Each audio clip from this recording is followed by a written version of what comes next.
entonces ahora ya pasamos a la última ponente de la sesión, que es Susana, ¿dónde está? Susana Maceira, que viene del Instituto FP Piñero, Buenos Aires, aunque vive entre Buenos Aires y Galicia y Córdoba. Ante todo, buenas tardes. Es un gran honor y placer estar aquí junto a ustedes, sobre todo por la invitación que la Casa de Árabe, a través de la doctora Carmen Ruiz Bravo Villafañe, que hace muchos años que nos conocemos. Y me toca a mí un tema muy de cerca, porque, bueno, he nacido en la Argentina y soy hija de inmigrantes también gallegos, y a través de todo lo fantástico que se ha dicho y lo que he aprendido, salvo que he aprendido árabe cuando estuve aquí con Carmen, pero bueno, no lo puedo hablar muy bien, ni logro en la Universidad de Buenos Aires, estoy otra vez cursando, porque uno si no lo practica no lo sabe. Bien, aquí nosotros,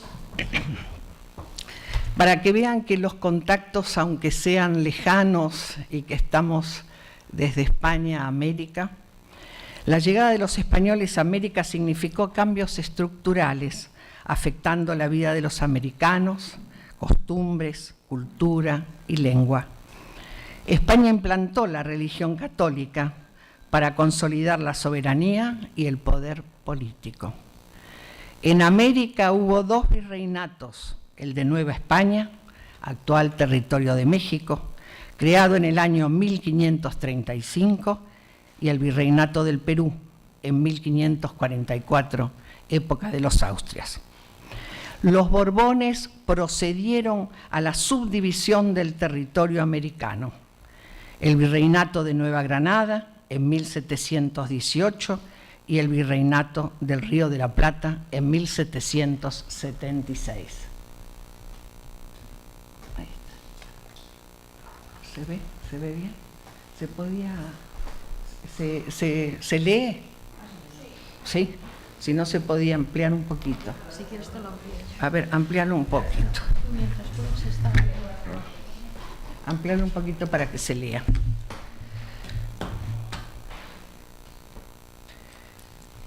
A ver. Ampliar un poquito. ¿Eh? Es que No puedes. A ver. Este icono aquí ya te grande, perdón. espera. Para hacerlo un poquito más grande. Bueno. Perdón. Ahí está. Un poquito. Ahí está. Vale. Muy amable. ¿Quieres sentar aquí? Vale, muy amable. Muchas gracias, Celia. En 1782, el Virreinato del Río de la Plata se dividió en 8 intendencias y 4 provincias subordinadas. Intendencia, como vemos en el mapa, Intendencia de Buenos Aires, comprendía el litoral actual y la Patagonia. La Intendencia de Córdoba del Tucumán comprendía las actuales provincias de Córdoba, San Luis, Mendoza, San Juan y La Rioja. La Intendencia de Salta del Tucumán comprendía las provincias de Santiago del Estero, Tucumán, Catamarca, Salta y Jujuy. La Intendencia del Paraguay estaba ubicada en el este del actual territorio paraguayo. Las otras 4 estaban ubicadas en el Alto Perú: la Intendencia de La Paz, de Cochabamba, de Charcas y Potosí. Esta organización política significó un intenso comercio de intercambio, creando industrias artesanales como la textil y la penetración de corrientes culturales del altiplano. El arte mudéjar. El arte mudéjar es la consecuencia de las condiciones de convivencia de la España cristiana medieval, constituyendo una creación artística genuinamente hispánica, que no encaja en la historia del arte islámico ni en la del occidental, porque se halla justamente en la frontera de ambas culturas, eslabón de enlace entre la cristiandad y el islam. son las técnicas mudéjar del trabajo arquitectónico de tradición musulmana.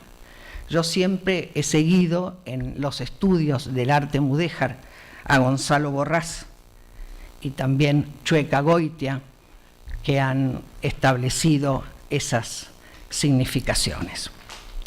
La arquitectura mudéjar es la herencia de la tradición artística hispano-musulmana, pero desarrollada en una sociedad cristiana, y se configura artísticamente por los materiales y las técnicas empleadas en su sistema de trabajo artístico, cuanto más por sus características formales en las que perviven elementos estructurales y ornamentales de la tradición islámica. Por eso, Chueca Goitia, en Invariantes Castizos de la Arquitectura Española, dice que el mudéjar, que termina su ciclo en la península en el siglo XV, tiene su continuación y pervivencia en América hasta unos límites que parecen inverosímiles para la cronología de la península. Desde el siglo XVI se construyen en Hispanoamérica edificaciones que presentan elementos arquitectónicos mudéjar. Por ello, debemos hablar de supervivencias del arte mudéjar como elementos decorativos y arquitectónicos. Sabemos que los tratados de arquitectura utilizados desde los siglos XV al XVIII en España embarcaban desde Sevilla para América.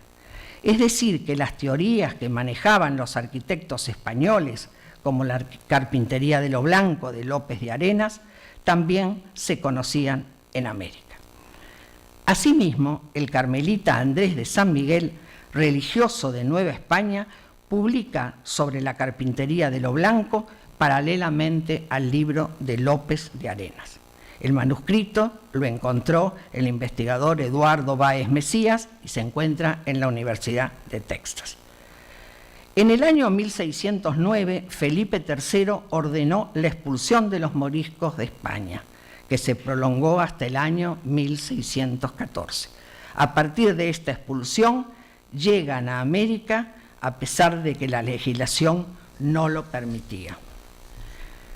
Antes de comenzar con que traje algunos ejemplos sobre esta arquitectura, quería señalar que López de Arena, es decir, que pese del siglo que estoy hablando, el siglo XVII, que los intercambios estaban y se conocía la arquitectura que se estaba utilizando en España.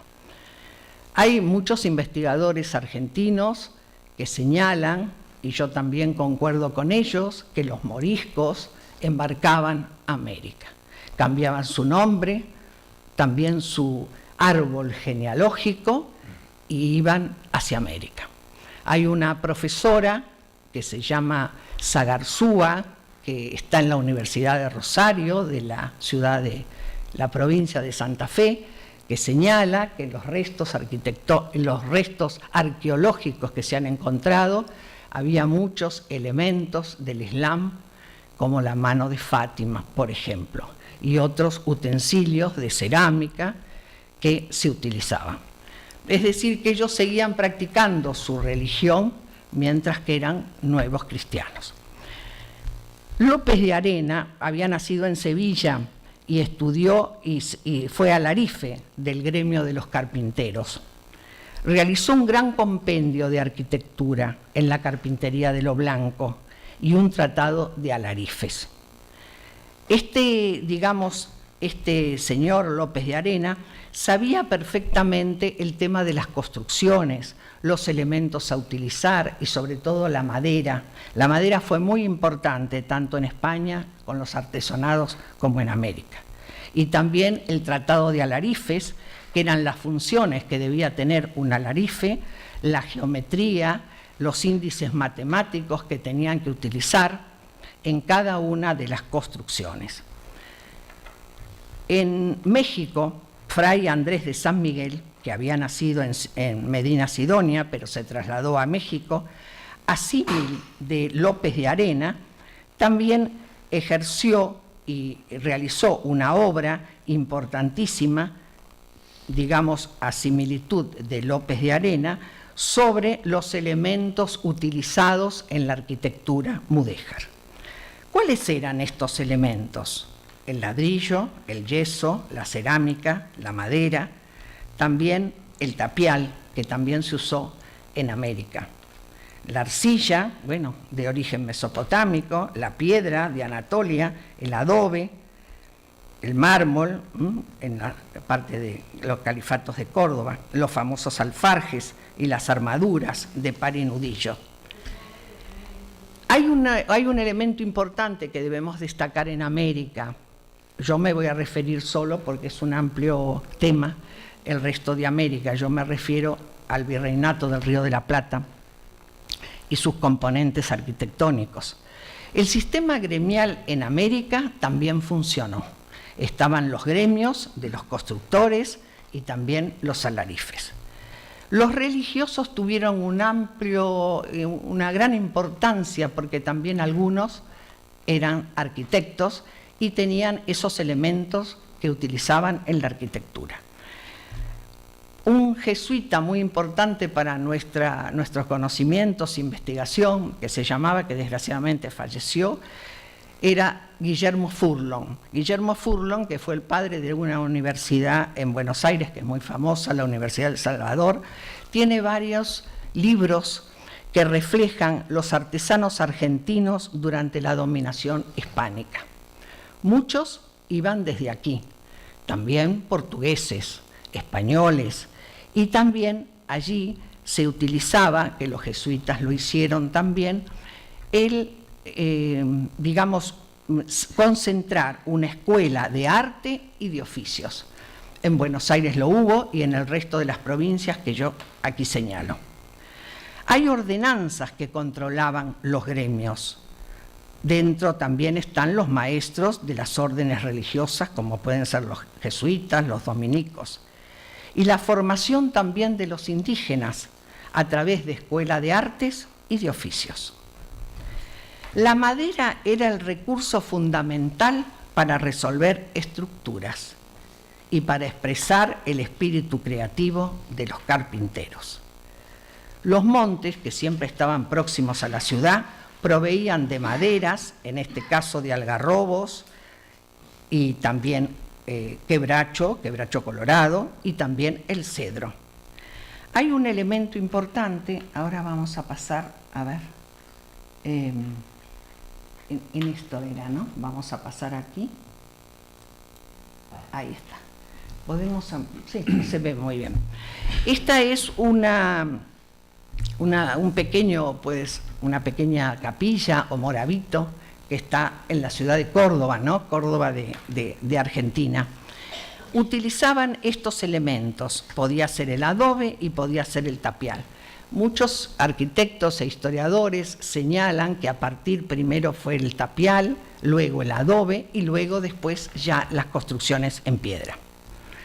Con relación a lo expuesto, podemos señalar algunos ejemplos en Argentina, como la capilla de Candonga, que es la que estamos viendo, en la provincia de Córdoba, que son del siglo XVII, o también sobre la Catedral de Jujuy, en la provincia del mismo nombre, Santo Domingo, en la provincia de La Rioja, son siempre del siglo XVII y XVIII, Monasterio de San Bernardo, en la provincia de Salta, una pequeña capilla en la provincia de Catamarca. Yo he elegido frente a todos ellos, porque si no me extendería demasiado, que sería para otra conferencia, elegí un convento e iglesia de San Francisco en la provincia de Santa Fe. ¿Por qué elegí esto? Les doy mis razones y las razones que contemplan los historiadores de arte. Esta ciudad de Santa Fe era clave para la articulación del vasto territorio conformado por las áreas del Paraguay y del Río de la Plata. Conectaban con el corredor de los ríos Paraguay, Paraná y Río de la Plata, y se convertirá en un nudo de comunicaciones que conectan las rutas fluviales y los caminos terrestres, que partían para Córdoba, Santiago del Estero, vinculando al Paraguay con Tucumán y también con el Alto Perú, Bolivia Cuyo, Chile y Perú. Esto es importante porque este lugar, porque las vías de comunicación que tenían de los ríos Uruguay, de los ríos Paraná y la conexión, fíjense ustedes que los ingleses, posteriormente ya en el siglo XIX y principios del XX, ellos tratan de pasar por ese medio y llegar hasta el norte, porque allí podían llevar a los esclavos, al tráfico, por ejemplo, de esclavos, llevar la mercadería, por eso era muy importante. Nosotros tenemos la República del Uruguay, que pertenecía al Virreinato del Río de la Plata, y sin embargo propuso que se independizara con el objeto de que quedara libre, una Suiza en América. Es decir que, desgraciadamente, hemos perdido también algunos territorios porque la gran influencia de los ingleses y su mundo colonial. Bien, los padres franciscanos recibieron una donación oficial que era el lugar donde se levanta el templo y el convento de San Francisco. Vamos a ver aquí. Ahí está.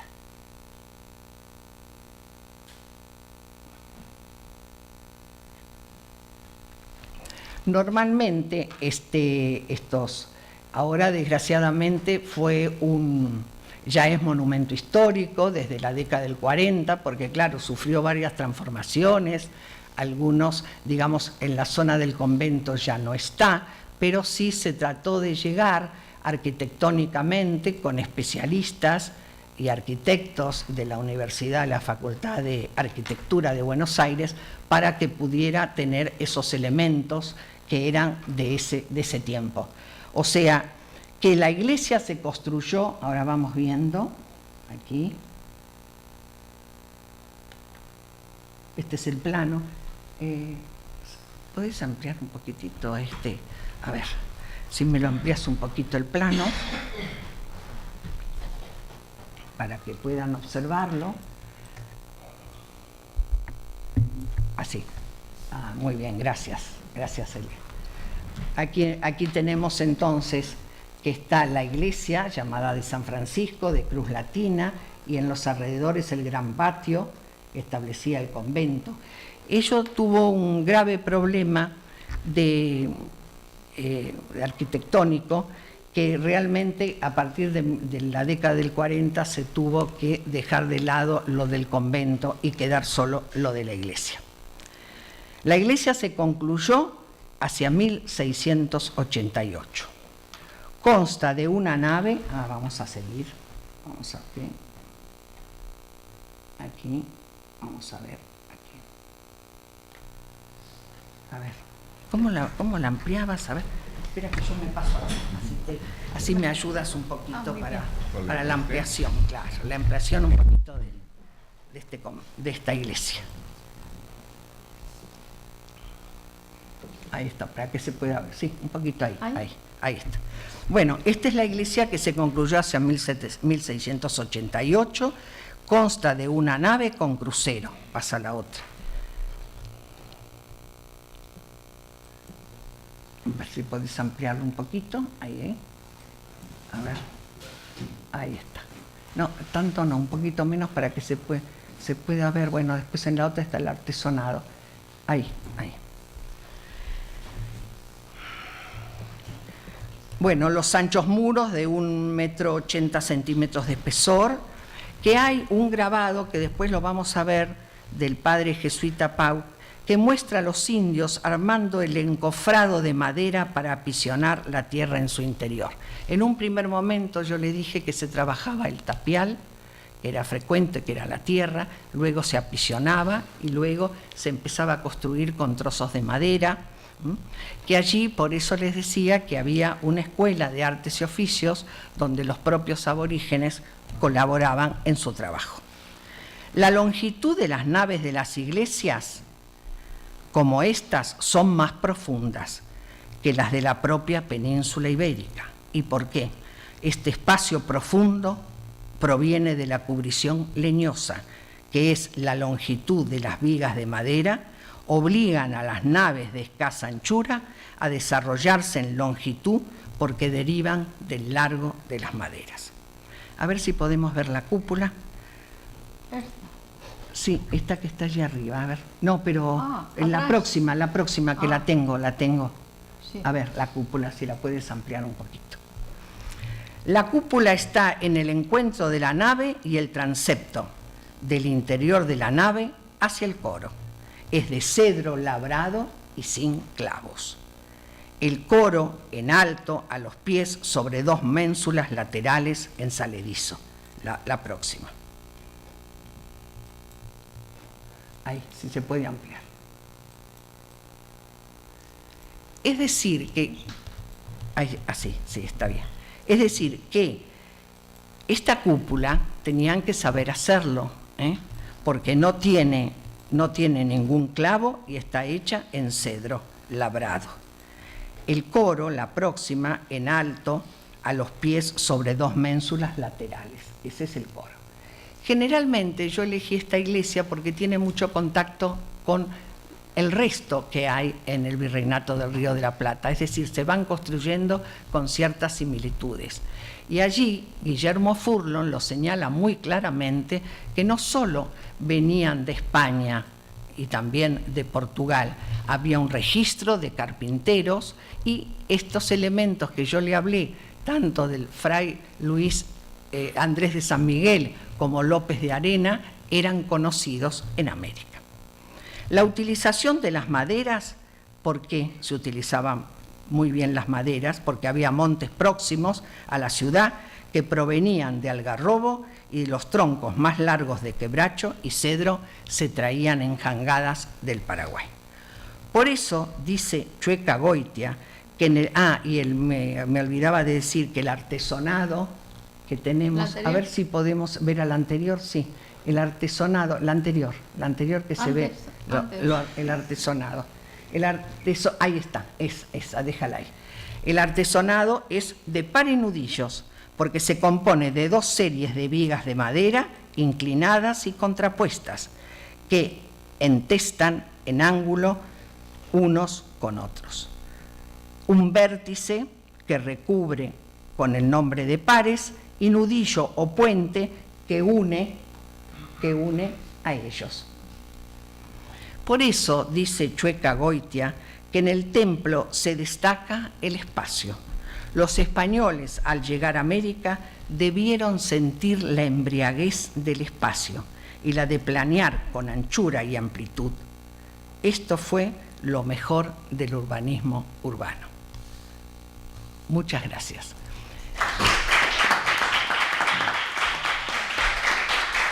¿Tiempo? ¿Hay algún tiempo? Sí. Ya no. Tenemos un cuarto de hora para preguntas. Pásame el librito. Yo quería, sí, te quería comentar algo. Fíjense Sí. que yo en un primer momento le hablé del vocabulario que esta historiadora y escritora lo comenta, porque, por ejemplo, el alarife, que en el Río de la Plata quiere decir entendido porque aprende rápido, se utiliza. Aijuna, argelar, es decir, que utilizamos muchas palabras de origen árabe, que las utilizamos en un lenguaje corriente. Fíjense que cuando Domingo Faustino Sarmiento, que fue un gran escritor también, y visitó el norte de África, se quedó maravillado porque tenía muchas cualidades similares al gaucho. Y él señala, porque su madre era de origen árabe, que era de apellido Albarracín, incluso yo estoy escribiendo también algo interesante sobre las tarimas, ¿no? Los estrados llamados así. ¿Por qué? Porque tenemos una gran influencia, aunque algunos lo niegan, tenemos una gran influencia de la civilización árabe. Y por supuesto que yo me siento muy orgullosa de ello. Y además los estrados eran tan frecuentes en toda América y en Argentina también, que cuando vienen las invasiones inglesas se sorprenden porque no solamente el estrado estaba en las clases de la alta sociedad, también estaban en las casas más humildes, donde la mujer, como cuando se visita Toledo, la Casa del Greco, donde la mujer señalaba y se quedaba con sus amigas conversando o tejiendo. Muchas gracias por su atención.